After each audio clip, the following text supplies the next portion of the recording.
अथ प्रथमोऽध्यायः। अथ नवमः सूत्रः। मतिश्रुतावधि मनः पर्यय केवलानि ज्ञानम्।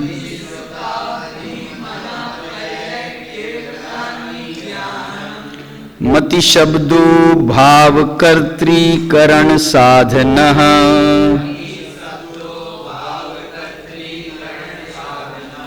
श्रुत शब्दः कर्म साधनश्च। अवपूर्वस्य दधाति कर्मादि साधनः किः।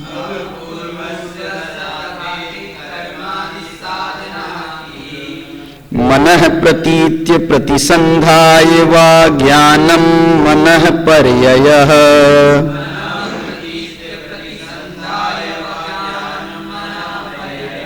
मति ज्ञान प्रसंगः इति चेत् न अपेक्षा मात्रत्वात् बाह्याभ्यंतर क्रिया विशेषान् यदर्थं केवन्ति तत्केवलम्।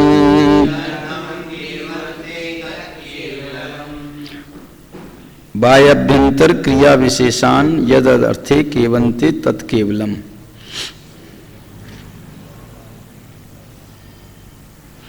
अव्युत्पन्नो वा असहायार्थः केवल शब्दः।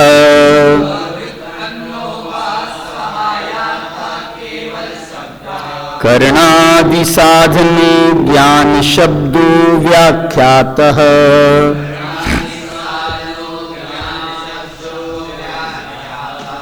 अयं ज्ञान शब्दः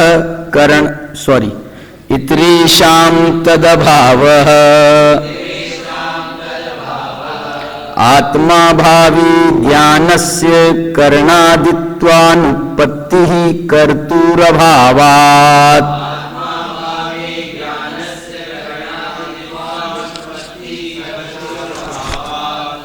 अस्तित्वेऽप्यविक्रियस्य तदभावः। अस्तित्वे अपि अविक्रियस्य तद अभावः। अनभिसंबंधात् मत्यादीनां ज्ञान शब्देन प्रत्येकम् अभिसंबंधो भुजीवत्।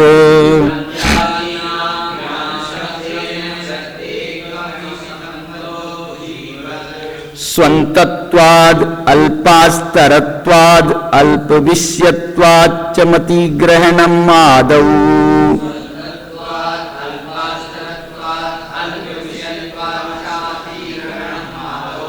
तदनन्तरं श्रुतं तत्पूर्वकत्वात्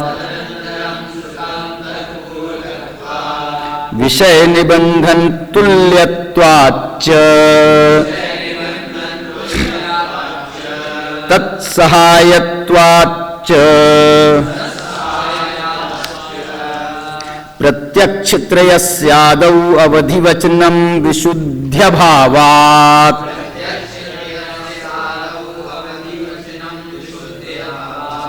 ततो विशुद्धतरत्वात् मनः पर्यय ग्रहणम्। अन्ते केवल ग्रहणम्। ततः परम ज्ञान प्रकर्षाभावात्। तेनैव सह निर्वाणाच्च मतिश्रुतियोरेकत्वम्। साहचर्यादेकत्रवस्थानाच्च अविशेषात्।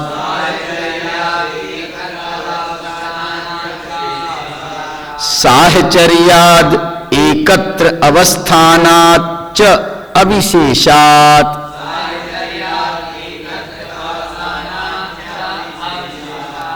न अतस्तत्सिद्धि तत्पूर्वकत्वाच्च ततैव अविशेषः कारण सदृशत्वात् युगपद वृत्तेश्चेति चेत न अतएव नानात्वात् विषय विशेषादिति चेत न ग्रहण भेदात् उभयोरिन्द्रियानिन्द्रिय निमित्तत्वादिति चेत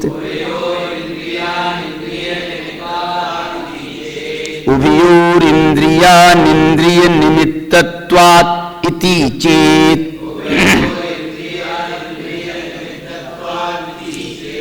न असिद्धत्वात् अनिन्द्रिय निमित्तो अर्थावगमः अनिन्द्रिय निमित्तो अर्थावगमः श्रुतम् इहादि प्रसंग इति चेत न अवग्रहीत मात्र विषयत्वात् नाना प्रकारार्थ प्ररूपण परम यत् तद्वा श्रुतम्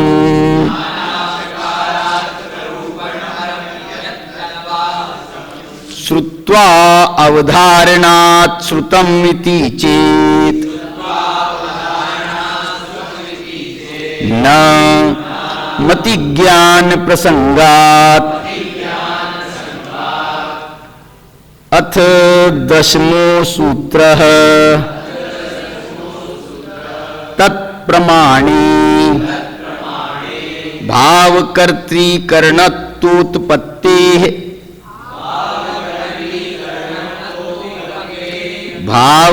भावकर्तृकरणत्व उत्पत्तेः शब्दस्य इच्छातो अर्थाध्यवसायः अनवस्था इति चेत न दृष्टत्वात् प्रदीपवत् इतर्था हि प्रमाण व्यपदेशाभावः विषय ज्ञान तद विज्ञानयोरविशेषः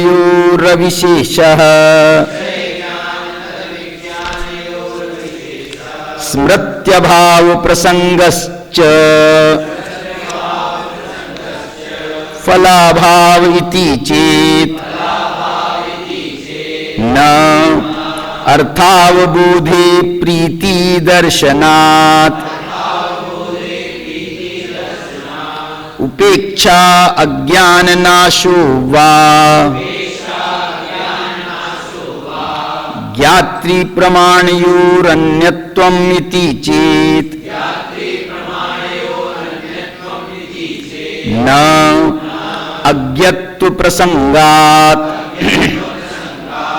ज्ञान योगादिति चेत न अतत् स्वभावत्वे ज्ञातृत्वाभावः अंध प्रदीप संयोगवत्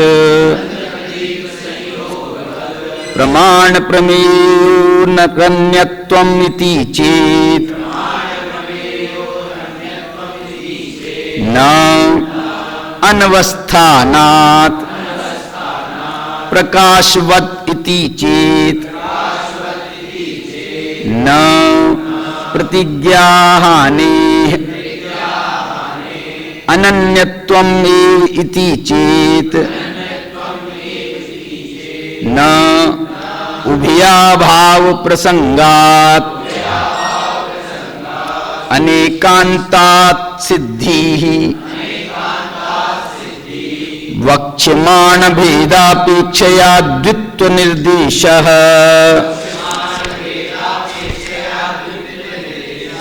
तद्वचनम सन्निकर्षादि निवृत्त्यर्थम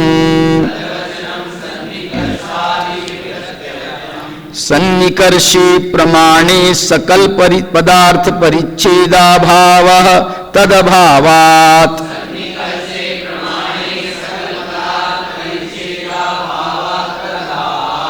सर्वेन्द्रिय सन्निकर्षाभावश्च सर्वथा ग्रहण प्रसंगश्च सर्वात्मना सन्निकृष्टत्वात् तत्फलस्य साधारणत्व प्रसंगः स्त्री पुरुष संयोगवत् शय्यादिवच्च इति चेत् न अचेतनत्वात् इहापि तत एव इति चेत् न अविशेषात् समवायादिति चेत् न अविशेषात्। अथ 11 को क्या बोलेंगे? अथ एकादशम सूत्रम आद्ये परोक्षम आदि शब्दस्य अनेकार्थ वृत्तित्वे विवक्षातः प्राथम्यार्थ संग्रह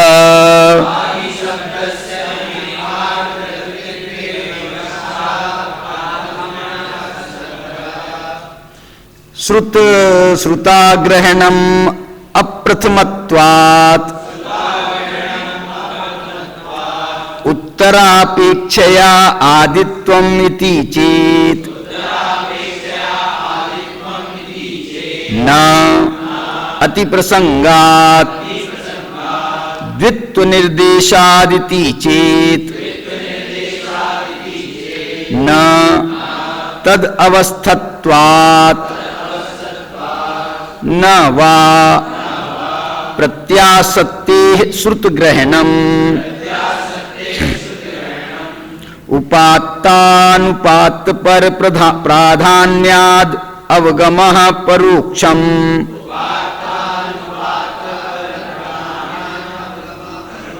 उपात्त अनुपात पर प्राधान्याद अवगमः परोक्षम्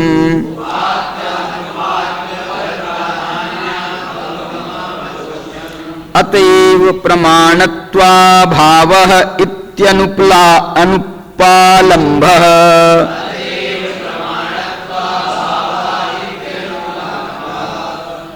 अथ द्वादशम सूत्रम् प्रत्यक्षमन्यात् इंद्रियानिंद्रियानपेक्षमतीत व्यभिचारं साकार ग्रहणं प्रत्यक्षम्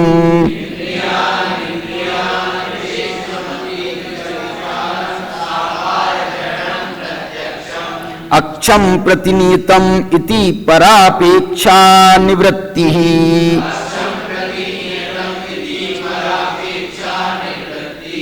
अधिकारात् अनाकार व्यभिचार व्युदासः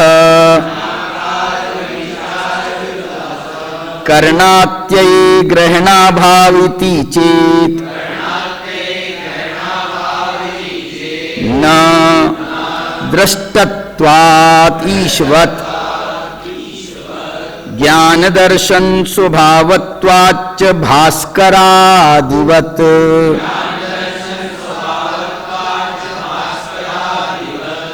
इंद्रिय निमित्तं ज्ञानं प्रत्यक्षम् तद विपरीतं परोक्षम् इति अविसंवादि लक्षणम् इति चेत् न आप्तस्य प्रत्यक्षाभाव प्रसंगात् आगमादिति चेत् न तस्य प्रत्यक्ष ज्ञान पूर्वकत्वात् अपौरुषेयादिति चेत न तद असिद्धे अतीन्द्रियं योगी प्रत्यक्षम इति चेत न अर्थाभावात् तदभावाच्च तल्लक्षणानुपत्तिश्च स्ववचन व्याघातात्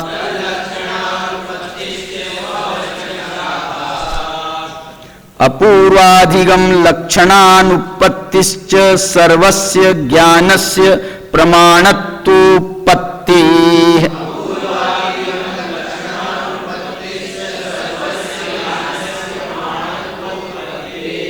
स्वसंवृत्ति फलानुपत्तिश्च अर्थांतरत्वाभावात्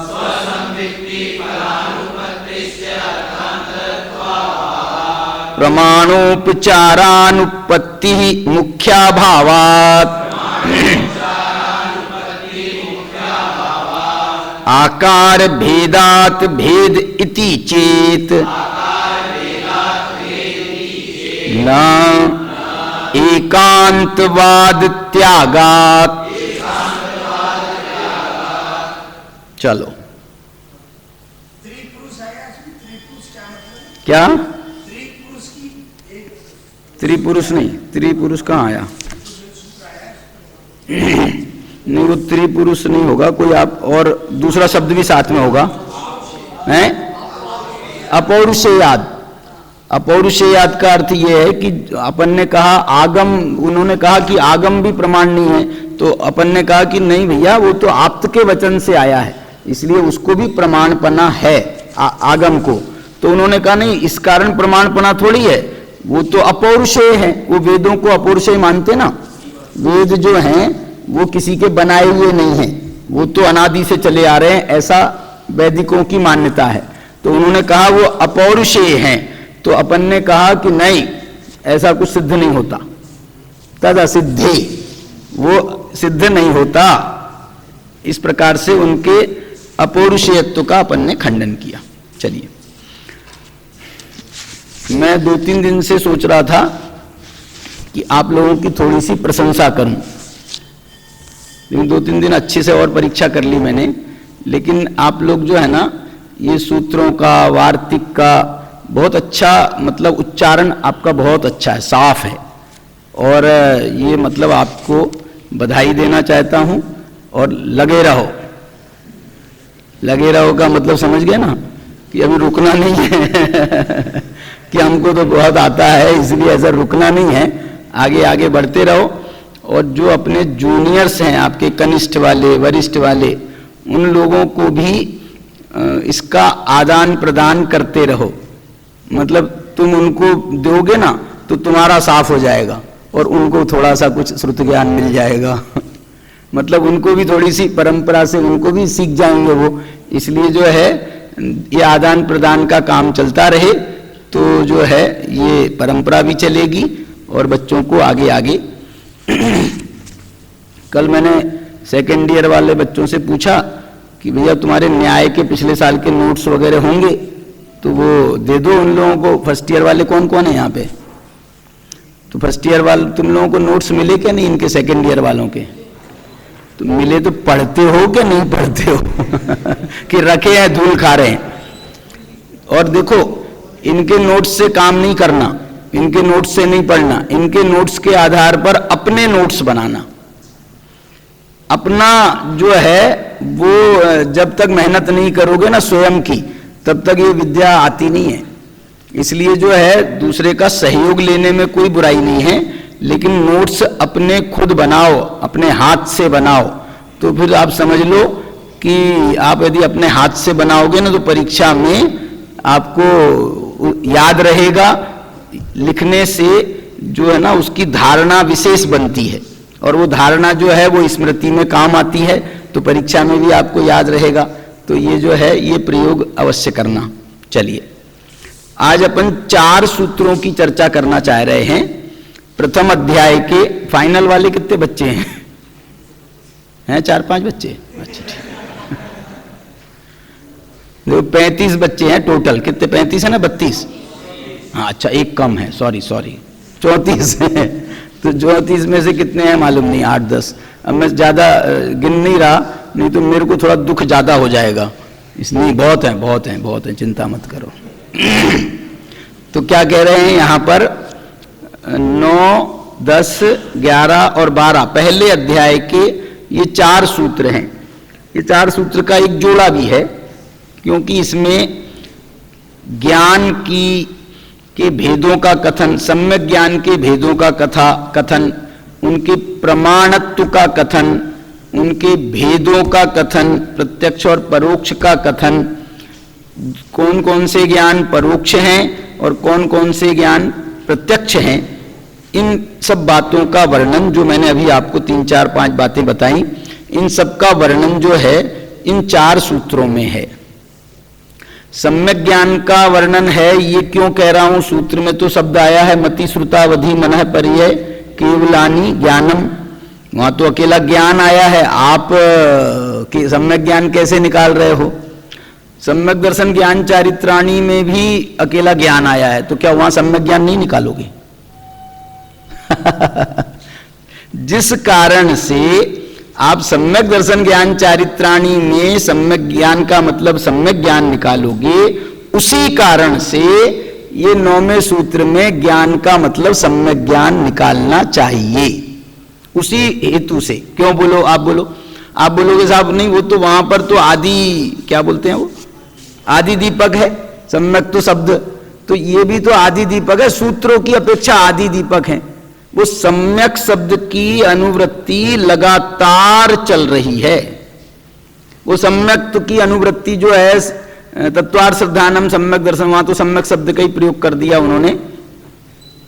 उसके बाद में जो है उसी का प्रकरण आया, फिर उनने उसके भेदों का कथन किया, उसकी उत्पत्ति की अपेक्षा भेदों का कथन किया, फिर उसके विषय का कथन किया, तत्वार्थों का कथन किया, फिर उन तत्वार्थों को जानने के उपाय, उनकी चर्चा करी। तो वो जो उपाय भी हैं, जो उपाय बताए हैं, वो सम्यक ज्ञान रूप है कि मिथ्या ज्ञान रूप है? उनको भी तो सम्यक ज्ञान रूप होना पड़ेगा ना, कि नहीं होना पड़ेगा?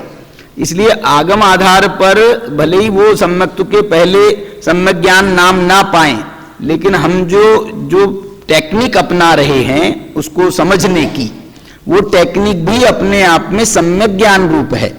नाम पाए चाहे ना पाए, लेकिन वो टेक्निक भी सम्यक ज्ञान रूप है, और वो सम्यक्त्व का कारण है। अधिगम जो है, तत्वार्थों का जो अधिगम है वो कारण है। क्यों? क्योंकि तन निसर्गाद अधिगम आद्वा, क्योंकि वो निसर्ग से अथवा अधिगम से होता है सम्यक दर्शन। तो ये तत्वार्थों का अधिगम जो है, इसको हम भूतपूर्व न्याय से सम्यक ज्ञान कहेंगे। भूतपूर्व न्याय से माने आप सम्यक दर्शन कर चुको, तो उसको उपचार से उसको सम्यक ज्ञान कहना पड़ेगा कि नहीं कहना पड़ेगा? क्योंकि मिथ्या ज्ञान तो सम्यक दर्शन में हेतु बनेगा नहीं। इसलिए ये जो इसकी भी विवक्षा है, डॉक्टर साहब भी कभी कभी उस बात को कहते हैं, वो छैडाला की पंक्ति है ना अपनी, सम्यक साथे ज्ञान होए पे भिन्न आराधो लक्षण। और ये तो छोड़ो, समय सार की जो 17-18 नंबर की गाथा है, वो कह रही है कि पहले जीवराज को यूं जानना फिर श्रद्धना इस रीति से। तो पहले जानने की व्याख्या चल रही है, तो वो जानना जो है सम्यक है कि मिथ्या है? इसलिए जो है उसको ऐसा जो सम्यक दर्शन के लिए जो तत्वार्थों का जानना है, उसको मिथ्या कहने से बचना चाहिए, मिथ्या कहने से बचना चाहिए।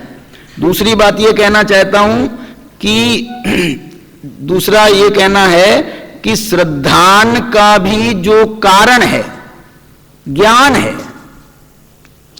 टोडरमल जी 50 जगह लिख रहे हैं मोक्षमा प्रकाशक में, जानोगे नहीं तो मानोगे क्या, इस टाइप की भाषा है ना। जाने बिना श्रद्धान किसका करोगे?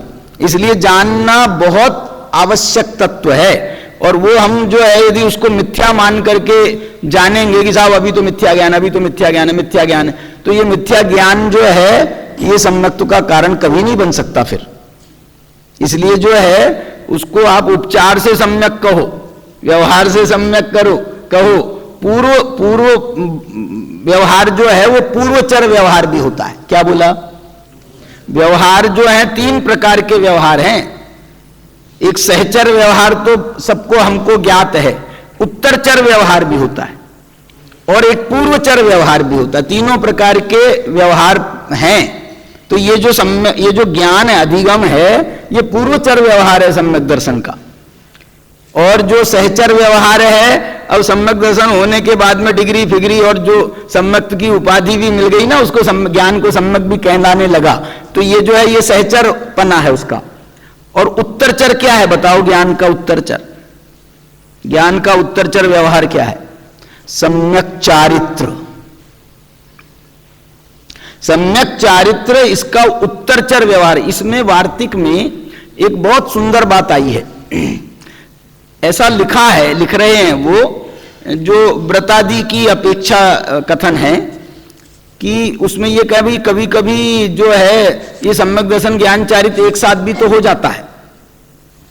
ऐसा प्रश्न हुआ तो उन्होंने ये कहा कि नहीं, उसमें भेद तो है।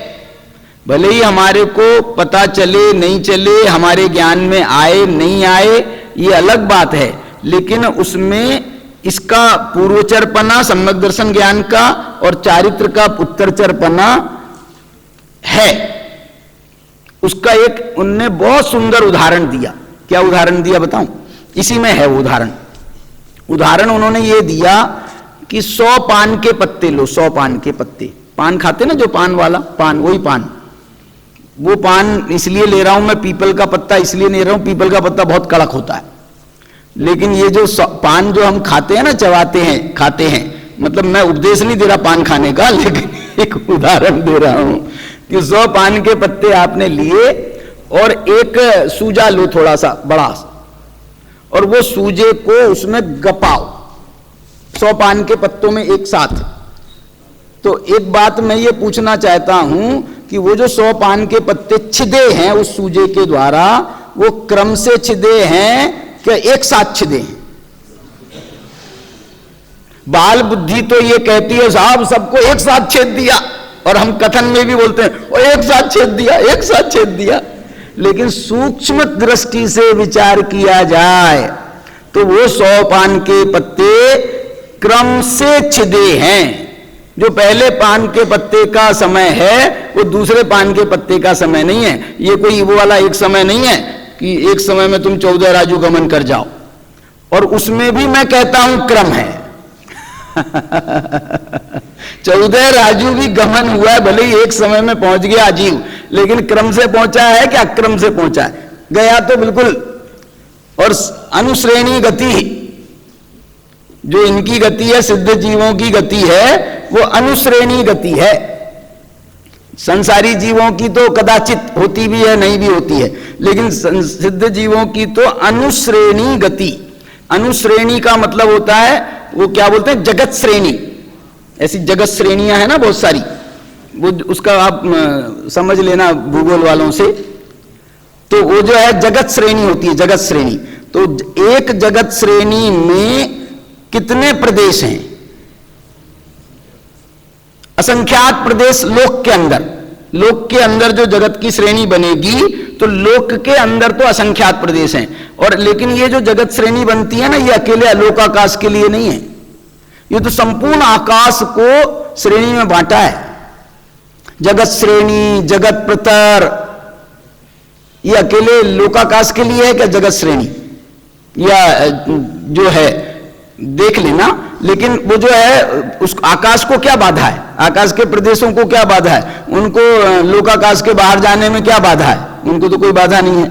तो वैसे तो एक एक श्रेणी में अनंत अनंत प्रदेश हो गए यदि अलोकाकाश को शामिल किया जाए, लेकिन लोकाकाश के अंदर देखा जाए तो असंख्यात प्रदेश हैं, और उसकी श्रेणी से सिद्ध भगवान का गमन हुआ है, सिद्ध जीवों का। क्या बोलते हैं वो सूत्र है, तदंतरम ऊर्ध्वम गच्छत्यालोकांतात। उसके बाद माने मोक्ष होने के बाद, मोक्ष यहां होता है क्या वहां होता है भाई साहब? वहां नहीं होता, यहां होता है। यहां होता है मोक्ष, और उसके बाद में जीव ऊर्ध्वगति गमन करके सिद्धालय में पहुंच जाता है। और मजेदार बात यह है कि मोक्ष का भी वही समय है जो समय सिद्धालय में पहुंचने का है। हाँ, तत्समय। दो समय में नहीं कि ये पहले समय में यहां मोक्ष हुआ और दूसरे समय में वहां पहुंचे। मोक्ष हुआ और छूटा, मोक्ष हुआ वो छूटा, माने वो, और उसी समय वो वहां जा, उसी समय माने एक ही समय में। अविभाग प्रतिच्छेद करो समय के तो मुझे कोई आपत्ति नहीं है, अविभाग प्रतिच्छेद करो समय के तो उसमें मुझे आपत्ति नहीं है। लेकिन वैसे यदि स्थूल दृष्टि से कहें तो दोनों के समय में अंतर नहीं माना गया है, मोक्ष का और तदनंतरम ऊर्ध्वम। अब लेकिन कथन तो देखो आ रहा है, कथन कह रहा है क्या नहीं, एक ही समय है, और फिर भी कह रहे हैं तदनंतरम ऊर्ध्वम गच्छति आलोकांतात्। उसके बाद सिद्ध भगवान गच्छति जाते हैं, गमन करते हैं, और ऊर्ध्वम गच्छति ऊपर जाते हैं, और ऊपर जाते कब तक जाते रहते हैं? आलोकांतात्, जब तक के लोक का अग्रिम अंतिम भाग ना आ जाए तब तक जाते रहते हैं। ऐसा लग रहा है कि बहुत आराम आराम से चल रहे हो और पहुंच गए और वहां जाकर के रुक गए। कितने समय में? कितने समय में? तदनंतरम ऊर्ध्वम गच्छति आलोकांतात्। कहने को तो लग रहा है कि बहुत यहां मोक्ष हुआ, उसके एक अंतर्मूर्त के बाद में उनने चलना प्रारंभ किया, उसके बाद में वो ऊपर चलते चलते चलते चलते चलते और वहां जाकर के रुक गए और आलोकांतात्। अब ये मत पूछना क्यों नहीं गए आगे। धर्मास्ति काया भावात, उसके बाद सूत्र है। मतलब मैं ये कह रहा हूं कि बहुत गणित है, विज्ञान है, उस विज्ञान से इनकार नहीं किया जा सकता। अपन कौन सी बात कर रहे थे? हैं? काल भेद नहीं है, काय में काल भेद नहीं है, इनमें तो काल भेद नहीं है, इसमें सिद्धा में होने में और सिद्धालय पहुंचने में। लेकिन सम्यक दर्शन ज्ञान में भी काल भेद नहीं है, सम्यक दर्शन ज्ञान में काल भेद नहीं है, लेकिन सम्यक दर्शन और सम्यक चारित्र में काल भेद माना गया। चारित्र मतलब वहां व्रतादि की अपेक्षा है, अनंतानुबंधी कषाय के अभाव की अपेक्षा बात नहीं है। ये इसमें आया भी है, आप बोलो तो मैं ढूंढ के आपको बता सकता हूं। किसका पेज नंबर बता दे? देखो 16 नंबर पेज पर 63वां वार्ती, ज्ञान चारित्र यो अकाल भेदाद एकत्वम। बोले ज्ञान और चारित्र में काल भेद नहीं होने से अकाल भेदाद, अकाल भेदाद एकत्वम, इसलिए उनके समय में एकत्व है। अगम्य अवबोध वद इति चेत, क्योंकि बिल्कुल एक साथ दिखाई देता है अगम्य अवबोध वद, इसमें कोई भेद नहीं दिखाई देता है। अगम्य अवबोध, हमको ज्ञान जो है ऐसा लगता है, वो खुद ही कह रहा है अगम्य अवबोधवत, इसी में से उत्तर छिपा है ना। आशुत्पत्तौ, आशुत्पत्तौ, आशुत उत्पन्न माने बहुत जल्दी उत्पन्न होने के कारण, आशु का मतलब तत्काल नहीं होता, आशु का मतलब होता है जल्दी। आशुत्पत्तौ सूक्ष्म काल अप्रतिपत्ति, वो बहुत जल्दी होने के कारण वो सूक्ष्म काल आपके ज्ञान में नहीं आया। सूक्ष्म काल अप्रतिपत्ते उत्पल पत्र शत व्यधन वत, क्या लिख रहे? उत्पल पत्र, उत्पल माने क्या? कमल, लो पान नहीं है कमल का और कोमल होता है। उत्पल पत्र, उसके पत्ते कितने? शत, व्यधन, व्यधन माने छेद करना, वत, जो कितना शॉर्ट में उदाहरण बताते हैं भाई साहब, लंबा लंबा नहीं करते उदाहरण। नहीं तो खो जाता है सिद्धांत, पता ही नहीं चलता कहां बात चल रही थी। इसलिए जो है ऐसा उदाहरण देकर के उन्होंने ज्ञान और चारित्र के काल भेद की सिद्धि करी है, सूक्ष्म काल भेद की।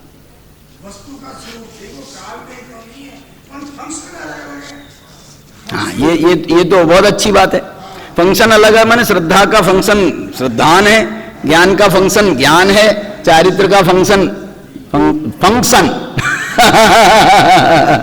फंक्शन माने कार्य का, फंक्शन कार्य, उनके सबके काम अलग अलग हैं। क्यों अलग अलग हैं काम? क्योंकि सबके स्वरूप अलग अलग हैं। और बताऊं एक बात भाई साहब, ये जो फंक्शन अलग अलग है ना, ये गुण अपेक्षा है। द्रव्य तो सारे फंक्शनों में व्याप्त है जो द्रव्य है ना वो अनंत गुणों में व्याप्त है। इसलिए जो आप यदि ये फंक्शन कहो तो ये ज्ञान का फंक्शन है, ये दर्शन का फंक्शन है, ये चारित्र का फंक्शन है, ये गुणभेद कल्पना है। अभेद कैसे बोलेंगे मालूम? ये भी आत्मा का फंक्शन है, ये भी आत्मा का फंक्शन है, ये भी आत्मा का फंक्शन है। कौन? ज्ञान भी आत्मा का फंक्शन, दर्शन भी आत्मा का फंक्शन, चारित्र भी आत्मा का फंक्शन। दीपचंद जी कासलीवाल ने इस संबंध में बहुत प्यारा प्यारा लिखा है, आप पढ़ो उनका चिद विलास, अनुभव प्रकाश, आत्मावलोकन, बहुत सूक्ष्मता, बढ़िया जोरदार, मतलब पढ़ने जैसी। स्वामी जी तो उनके मुरीद थे। ये जो बात थी ना कि एक गुण का अनंत गुणों में रूप जाता है, ये दीपचंद जी की देन है। एक गुण का अनंत गुणों में रूप, अनंत गुणों का एक गुण में रूप, ये जो बात है ये दीपचंद जी की देन है, प्योर। और गुरुदेव तो उस पर बड़े रीझे थे। तो ये जो है ऐसा इनका बताना चाहता हूं। अभी अपने को मैं आपको ये बताना चाहता हूं, ये 5 प्रकार के ज्ञान हैं, है ना। अब इसमें ये जो वार्तिक हैं, इन वार्तिकों में बड़ी सुंदर चर्चा है। मति क्यों कहा उसको, श्रुत क्यों कहा उसको, अवधि क्यों कहा, मनय पर्यय क्यों कहा, केवल क्यों कहा, एक एक का बड़ा सुंदर विश्लेषण वार्तिक हैं सारे के सारे। और कौन सा साधन है, मति में कौन सा साधन है, श्रुत में कौन सा साधन है। साधन मतलब जो उसका जो शब्द है वो शब्द करण साधन का है कि भाव साधन का है कि कर्तृ साधन का है कि कर्म साधन का है।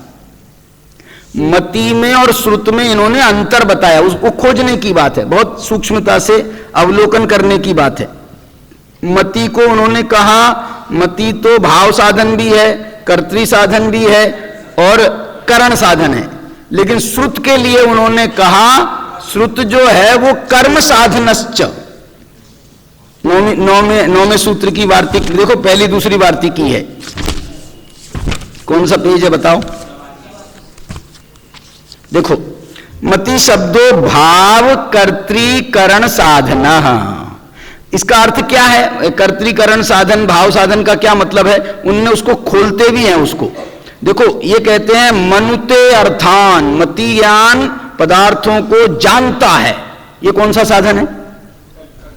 कर्तृ साधन। मति ज्ञान जानता है, मनुते अर्थान, जो ज्ञान पदार्थों को जानता है, ये कर्तृ। और आत्मा मति ज्ञान के द्वारा पदार्थों को जानता है, ये कौन सा साधन है? ये करण साधन है। ज्ञान जानता है, ये कर्तृ साधन है।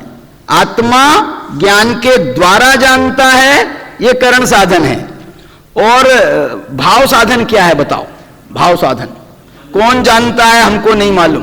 कैसे जानता है? हमको नहीं मालूम। भाव साधन कहता है मनुते, ये नहीं, मननम मति ही क्या है? मति ज्ञान क्या है? मननम मति ही, ये भाव साधन है, मननम ऐसा। लेकिन जो श्रुत ज्ञान है, देखो श्रुत ज्ञान को वो ये कह रहे हैं कि श्रुत ज्ञान कर्म साधनश्च। देखो दूसरी वार्तिक, श्रुत शब्द है कर्म साधनश्च, वो कर्म साधन भी है। वाय क्यों है कर्म साधन? मति ज्ञान क्यों कर्म साधन? मति ज्ञान में कर्म साधन नहीं बताया, मति ज्ञान कर्म साधन नहीं है। कर्म साधन है तो श्रुत ज्ञान कर्म साधन भी है। मति ज्ञान में 3 साधन तो बता रहे हैं। मति ज्ञान जानता है, मति ज्ञान से जानता है, मन्नम मति। कर्म साधन क्यों नहीं है मति ज्ञान? क्योंकि श्रुत ज्ञान मति पूर्वकत्वात्, मति ज्ञान से श्रुत ज्ञान होता है। तो ये श्रुत ज्ञान पैदा हुआ ना, ये कर्म साधन है। श्रुति ज्ञान मति ज्ञान से पैदा हुआ होता है, इसलिए वो कर्म साधन है। लेकिन मति ज्ञान तो स्टार्टिंग है, अभी पैदा कहां हुआ? पैदा हुआ मतलब स्टार्टिंग है वेरी, इसलिए जो है उसके द्वारा जानते हैं, उसमें मतलब भाव साधन में तल्लीनता करके वो भाव साधन है, मन्नम मति है, और उसके द्वारा जानते हैं, वह जानता है मति ज्ञान। लेकिन वो मति ज्ञान वो श्रुत की तरफ दौड़ता है और वो श्रुत को उत्पन्न करता है, इसलिए जो है उसके द्वारा श्रुत पैदा होता है, इसलिए श्रुत ज्ञान में कर्म साधनपना भी है और विचार करना, ठीक है। और अवधि ज्ञान कैसा है? अवधि ज्ञान कैसा? एक शाब्दिक व्युत्पत्ति है भाई साहब, छोटी छोटी शाब्दिक व्युत्पत्तियां। अवधि ज्ञान की व्युत्पत्ति कह रहे हैं कि अवधि में तीन चीजें हैं, तीन चीजें। एक तो अव उपसर्ग है, फिर उसके बाद में एक है उसमें क्या बोलते हैं धद क्या है? दधाते। दधाते धातु है, दधाते का कौन सी धातु बनेगी? धा के दा बड़ा धा, और तो इसमें दधाते क्यों बना? दधाते धातु शब्द नहीं है दधाते में, अच्छा दधाते, अच्छा धातु शब्द से नहीं, धातु शब्द नहीं आ रहा है इसमें, धा धातु है, और दधाते जो भी होगा उससे कर्मादि साधना, कर्म साधन में इसमें की प्रत्यय है, की प्रत्यय लगा और उसमें धा और ये की में से ई निकलेगी, ई बचेगी, ऐसा करके वो अवधि शब्द बना। अव ध और ई अवधि, ऐसे अवधि शब्द बना है। ऐसा मतलब इसमें इन्होंने इसकी वो बताई, और इसमें कर्म, इसको कर्मादि साधना, इसको भी कर्म साधन बताया, इसको भी कर्म साधन बता रहे हैं। मति ज्ञान को कर्म साधन नहीं बताया, लेकिन इसको कर्म साधन बता रहे। कर्मादि साधन, आदि मतलब सभी ले लो, कर्तृकरण क्रिया, वो कर्तृकरण भाव कर्म सब ले लेना।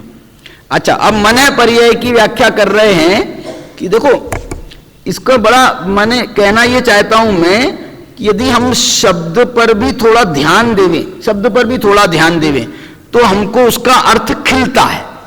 मन है पर्याय, मन है पर्याय ज्ञान किसे कहते हैं? मन है पर्याय बोले जो मन का पर्याय करता है। पर्याय माने, पर्याय माने ना जानता भी ठीक है, वो तो ज्ञान आगे है ना, मन है पर्याय ज्ञान, तो इसी को यहीं पे जानना क्यों लगा रहे हो? मन है पर्याय, पर्याय करना होता है पर्यायावलोकन, उसको पर्याय करना अर्थ होता है बहुत सूक्ष्मता से जानता है, वो उसके अंदर पर्याय करता है, माने उसके भेद प्रभेदों को अंदर घुस के जानता है। कौन? ये मन है पर्याय ज्ञान मन के अंदर पर्याय छेद करता है, उसके अंदर घुसता है, उसका पर्यायन करता है, अच्छे से अवलोकन करता है, और उसके बाद में बताता है कि आपके मन में ये है। और मजेदार बात ये है कि खुद के मन में नहीं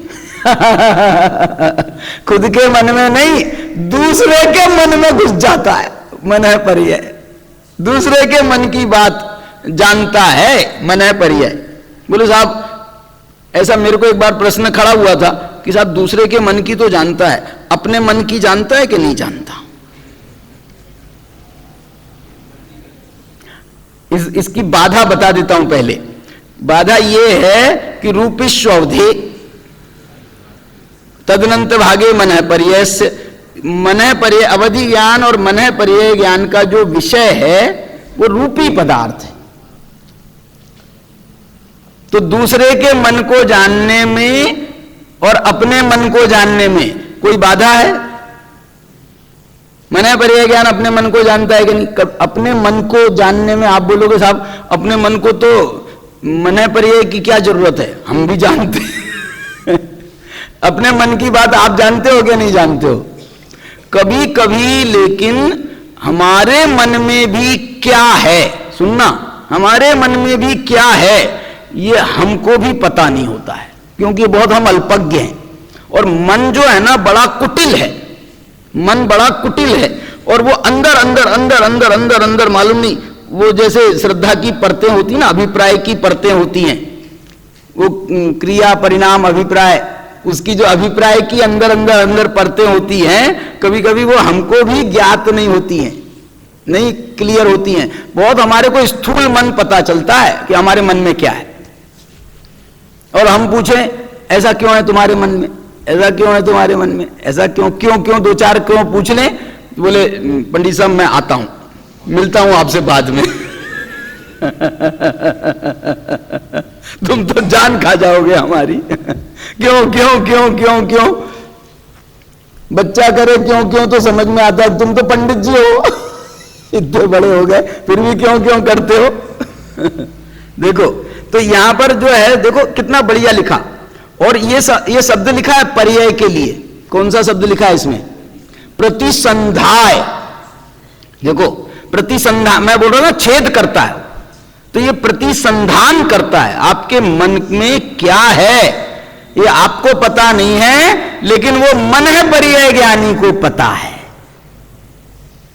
तो मन है प्रतीत्य प्रतिसंधाय वा ज्ञानम मन पर्ययः, वो उसका प्रतिसंधान करता। प्रतिसंधान उसके लिए शब्द आता है जो धनुष बाण से हम निशाना लगाते हैं, तो उसको प्रतिसंधान करना कहते हैं। तो ऐसा ये मन पर्यय जो है दूसरे के मन का, भाई साहब हो गया है, मेरे को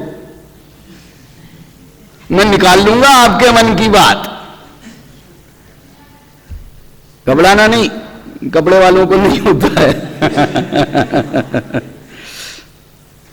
अब देखो, अब उनने ये कहा कि साहब ये आपका मन पर्यय ज्ञान है कि मति ज्ञान है? मन प्रतीत्य है ना, और मति ज्ञान भी इंद्रियान इंद्रिय निमित्तम है, और ये भी तुम कह रहे हो दूसरे के मन की बात जाता तो मन निमित्त हुआ इसमें, तो मति ज्ञान प्रसंग है, फिर तो मन निमित्त है, तो ये तो मति ज्ञान बन गया। तो उत्तर ये दे रहे हैं ना अपेक्षा मात्रत्वात्, दूसरे के मन की बात जानते हैं, दूसरे के मन के द्वारा नहीं जानते हैं।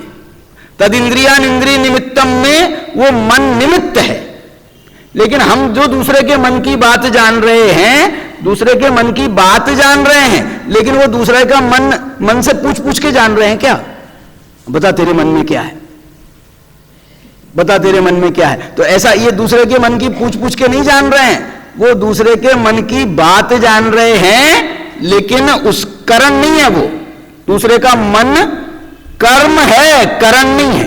क्या बोला? दूसरे का मन करण नहीं है, कर्म है, मन है पर्याय ज्ञान में, और मति ज्ञान में दूसरे का मन नहीं, हमारा ही मन, हमारा खुद का मन जो है वो इंद्रियान इंद्रिय निमित्तम के माध्यम से वो करण बन जाता है। तो मति ज्ञान प्रसंग इति चेत न अपेक्षा मात्रत्वात्।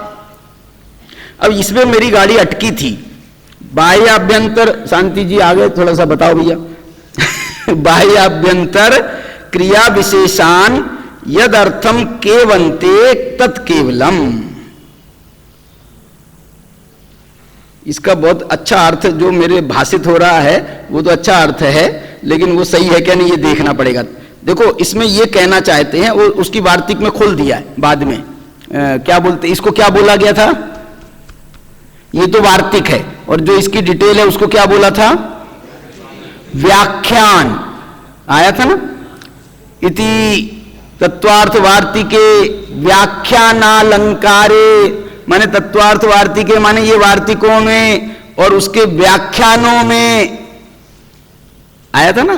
तत्वार्थ वार्तिके व्याख्यानालंकारे, और क्या आया था एक शब्द और, प्रथमोध्याय है आन्निक में आया था, आन्निक में आया था। हाँ चलिए, यहां ये कह रहे हैं कि जो केवल ज्ञान उत्पन्न होता है, वो केवल ज्ञान के उत्पन्न होने की विधि भी बता दी इन्होंने यहां पर।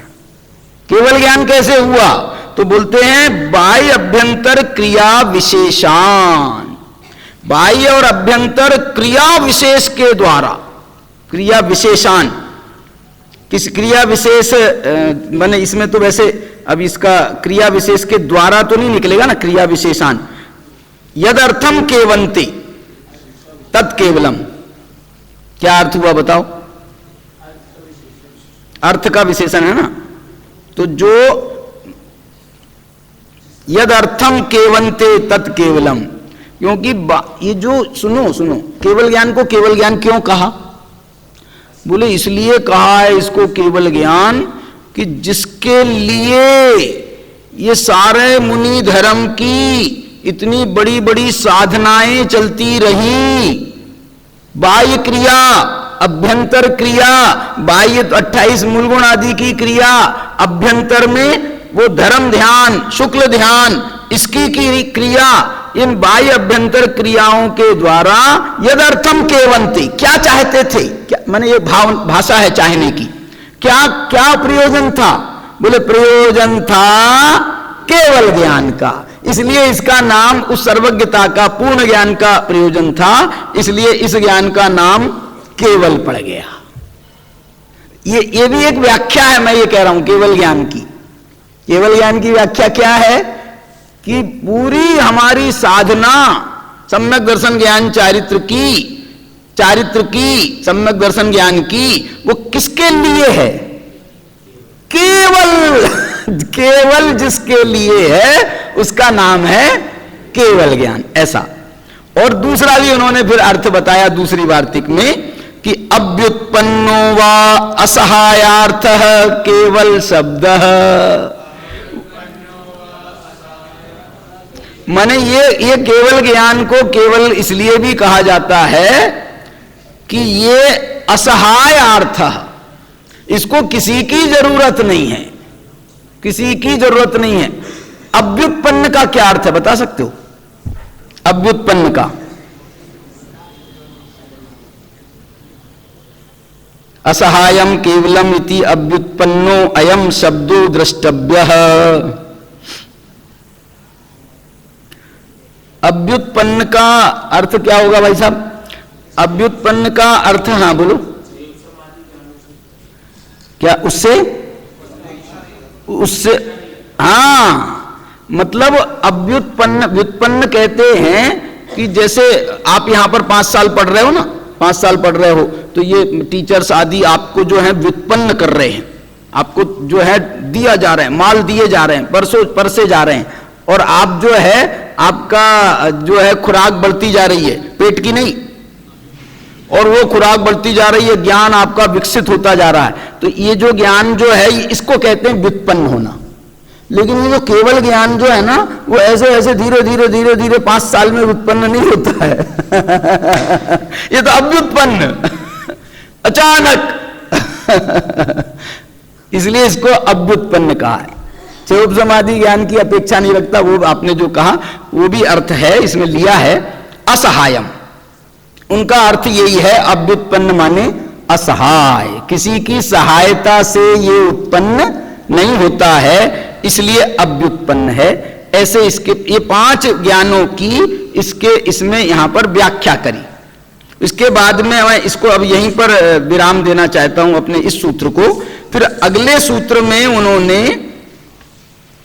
देखो एक और बात बताना चाहता हूं इसी सूत्र की। ये 17वीं वार्तिक देखो, 17वीं वार्तिक वो ये कह रहे हैं कि ये तो 2 ज्ञान तो परोक्ष ज्ञान है। आद्य परोक्षम की व्याख्या भी समझ लो, यहीं समझ लो। मति ज्ञान श्रुति ज्ञान तो परोक्ष ज्ञान है। उसमें भी उन्होंने पूछा, बोले साहब ये परोक्ष ज्ञान है जो है ना, श्रुति ज्ञान परोक्ष ज्ञान है, तो वो परोक्ष ज्ञान इंद्रियानिंद्रिय निमित्तम के कारण है। परोक्ष ज्ञान क्यों है? श्रुति ज्ञान परोक्ष क्यों है? परोक्ष कहा ना उसको, मति ज्ञान की परोक्षता तो पता चल गई, इंद्रियानिंद्रिय निमित्तम। अब ये श्रुति ज्ञान परोक्ष क्यों है? तो ये इंद्रियानिंद्रिय निमित्तम ऐसा अर्थ नहीं है। फिर क्या अर्थ है बताओ? मति पूर्वकत्वात्, इसमें मति ज्ञान इसमें निमित्त है, इसलिए ये परोक्ष है। और दूसरा आगे जाकर के एक सूत्र और है ना, श्रुतमनीन्द्रियस्य, उसमें मन का निमित्तपना है, इंद्री का निमित्तपना श्रुत ज्ञान में नहीं माना है। अरे क्या बात करते हो, वो श्रुत ज्ञान होता है ना, सुन करके होता है श्रुत, इसका नाम भी श्रुत ज्ञान इसलिए है कि ये सुन करके होता है। बोले साहब वो जो सुनना है ना, उसमें श्रुत ज्ञान के लिए ये जो सुनना है, ये सुनना श्रुत ज्ञान नहीं है, ये सुनना तो मति ज्ञान है।